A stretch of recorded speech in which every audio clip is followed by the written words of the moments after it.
Почитувани, нефункционална национална платформа, ученици оставени сами на себе, професори кои се соочуваат со непознавање на системот. Вака изгледа нашето образование 3 недели после почетокот на школската година.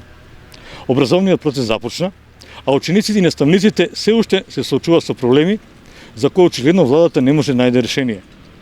Скапата платформа се уште не е потполно функционална, а наставниците беа ставени пред свршен чин за краток период да се сноѓаат како да ја одржуваат онлайн наставата. Затоа ја прашуваме локалната самоуправа како одговорна за образованието во Штип. Дали секое дете располага со електронски уред за следење на онлайн наставата или ги пушта низ вода социјално необезбедените граѓани, па ќе бара физичко присуство на тие деца? Зошто скапата платформа се уште не е комплетно во функција? Колку наставниците се подготвени соодветно да реагираат на високото ниво на информатичка писменост на учениците? Дали наставниците знаат што се случува поради празните прозорчиња со иницијали на учениците или се е оставено на одговорност на поединецот?